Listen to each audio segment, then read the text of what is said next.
જય દ્વારકાધીશ. કયું ગામ? મારું ગામ ભાડા, હાલ સુરત રહેવાનું. મારું નામ મકવાણા મહેશ કુનાભાઈ. હવે મહેશભાઈ, તમે અમૃત પુષ્પ કોના માટે લઈ ગયા હતા? પપ્પા માટે લઈ ગયો. એમને શું તકલીફો હતી? એને કિડનીની બીમારી હતી, ડાયાબિટીસ હતી, મગજની બીમારી હતી. મગજની બીમારીમાં શું હતું એને? એને પેરાલિસનો આંચકો આવી ગયો હતો. એટલે એના હિસાબે આખા શરીરમાં પરિસ્થિતિ શું થઈ? અંગ આખું એક ખોટું પડી એક બાજુનું અંગ ખોટું પડી ગયું, બરાબર. અને ડાયાબિટીસ રહેતું કેટલું? 300 રહેતી. એના માટે 300 ડાયાબિટીસ, 300, 350, 400 એવું જ હતું ને. હવે એના હિસાબે એની દવાઓ કઈ કઈ ચાલતી હતી? દવા 3 ટાઈમ ચાલુ હતી. 3 ટાઈમ ટૂંકમાં ડાયાબિટીસ કંટ્રોલ માટેની દવા આપણે લેતા હતી. કેટલા વર્ષથી? એ 3 વર્ષથી. 3 વર્ષથી. પછી જે મગજની તકલીફ, જે આંચકો આવી ગયો હતો, પેરેલિસિસ, એક અંગ ખોટું હતું, એ કેટલા વર્ષથી પીડા ભોગવતા હતા? 1 વર્ષથી. બરાબર. એ કેટલું ચાલી શકતા હતી અંગના હિસાબે, તકલીફના હિસાબે? ચાલીસનું એક પથારીનું જીવન હતું. પથારી. હવે ત્રીજો પ્રશ્ન શું હતો? કિડનીનો હતો ને. કિડનીના ક્રિએટિનાઇન વધ્યા હતા. ક્રિએટિનાઇન બરાબર 8 point હતા. કેટલા? 8.6 હતા. બરાબર. એ કેટલા વર્ષથી કિડનીની તકલીફ એને શરૂ થઈ ગઈ હતી? 4 વર્ષથી. 4 વર્ષથી. એના હિસાબે એને બીજી શું તકલીફો પડતી શરીરમાં? એને સવા સડતો, ધમો સડતો. ધમો ચડતા. પછી ખાવા પીવાનું? ખાવા પીવાનું કંઈ ખાઈ ન એકતા પહેલા. હા. અને એની પરિસ્થિતિ શરીરની અંદર લોહીના ટકા ઘટી ગયા હતા. ટકાવારી 8 point હતી પહેલા. 8% લોહીના ટકા થઈ ગયા હતા. આ પીડા કેટલા વર્ષથી બધી ભોગવતા હતા? 4 વર્ષથી. 4 વર્ષથી. તમે એના માટે રૂપિયા કેટલા બગાડ્યા અંદાજે? 6-7 લાખ રૂપિયા. 6-7 લાખ રૂપિયા. તમારા આ કેસ અઘરો કેસ જ કહેવાય ને. પેરેલિસિસ, કિડની ફેલ અને સુગર, હાઈ લેવલનું સુગર. એટલે ટૂંકમાં ઘણા સમયથી તમે હેરાન, આખો પરિવાર થતા હતા. બરાબર. હવે ત્યાર પછી અમૃત પુષ્પની તમે કેટલી બોટલનું સેવન કર્યું વાલા? બોટલ જ પૂરી કરી છે. એક બોટલનું સેવન કર્યા પછી ડાયાબિટીસનું આજની તારીખનું લેવલ કેટલું? ડાયાબિટીસ અત્યારે 120 આજુબાજુ. એમાં જે ગોળી લેતા હતા એમાં ગોળીના પ્રમાણમાં શું ફેરફાર? 3 ટાઈમ લેતા, અત્યારે 1 ટાઈમ જ આપી. બરાબર.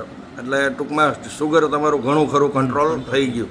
હવે જે એના એક સાઈડની અંદર અંગની તકલીફ હતી, જે પેરેલિસિસનો ઝટકો આવ્યો હતો, જે એક બાજુનો અંગ કામ નહોતું કરતું, એ આજની તારીખે કેટલું ચાલી શકે છે? અંગમાં તાકાત કેટલી? 2 થી 3 કિલોમીટર ચાલી શકે.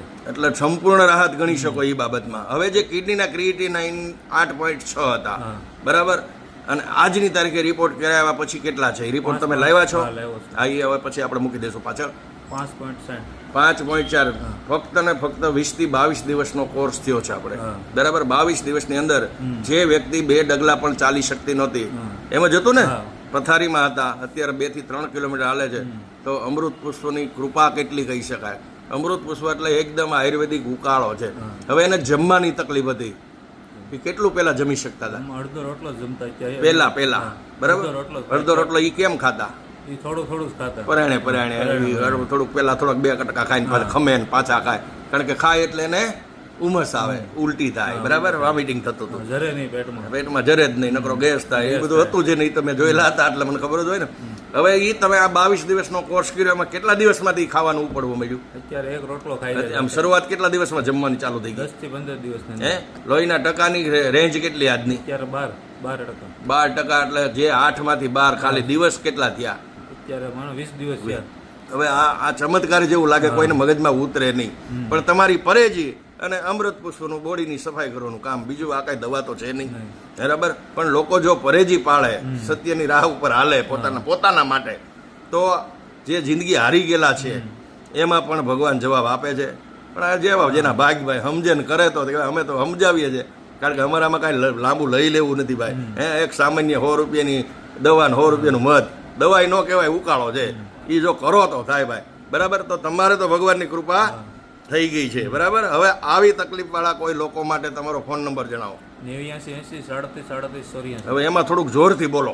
89 80 37 84. બરાબર. આવી તકલીફ વાળા કોઈ લોકો તમને ફોનથી તમારી આગળ માહિતી માગે તો પ્રેમથી તમારી ઉપર જે પરિસ્થિતિ નિર્માણ થઈ હતી, એ પરિસ્થિતિ વાળા કોઈ તમને પૂછે તો એને સાચી માહિતી અને સાચો રસ્તો બતાવજો, બરાબર. તો તમે બીજા લોકોને તમે મદદ કરી શકો એવું સાબિત થાય. જય દ્વારકાધીશ. જય ગુરુ મહારાજ. જય દાન મહારાજ. જય સિયારામ.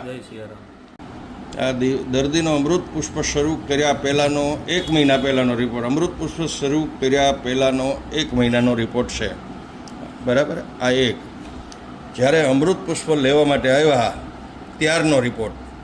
અમૃત પુષ્પનો 1 મહિનાનો પ્રયોગ કર્યા પછી, ત્યાર પછીનો આજે ઇમ્પ્રુવમેન્ટ, જે લોહીના ટકા, જે કાંઈ એવરેજ છે, એ આ તમારી સામે નેચરલ સાબિતી મૂકું છું ભગવાન. દર્દીના લાવ્યા પ્રમાણે આ લેબના રિપોર્ટ 1, આ 2 અને આ 3. આ અમૃત પુષ્પના 1 મહિનાના કોર્સ પછી આ અને આ પછી આ. ઓકે, આ કિડની ક્રિએટિનાઇન બરાબર.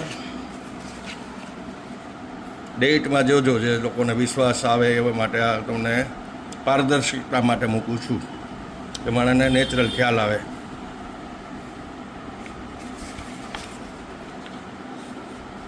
આ ક્રિએટિનાઇન. ઓકે, આ બ્લડ સુગર જૂનું, પછી સુગરનું આમાં નથી, હાલનું સુગર. આ મેઇન બ્લડ ગ્લુકોઝ. આ 1 મહિનાના કોર્સ પછી 121, અને ગોળી 3 ટાઈમ લેતા હતા, એ 1 ટાઈમ. 3 કિડની ક્રિએટિન, સુગર અને હિમોગ્લોબિનના પર્સન્ટેજ. આ 3 વસ્તુ ભગવાનની દયાથી 1 બોટલની અંદર તમારો પ્રશ્ન સોલ્વ થઈ ગયો. આ રિપોર્ટ સાબિતી માટે સામે મૂકીએ છીએ આપણે. જય દ્વારકાધીશ, જય ગુરુ મહારાજ, જય દાન મહારાજ, સીતારામ.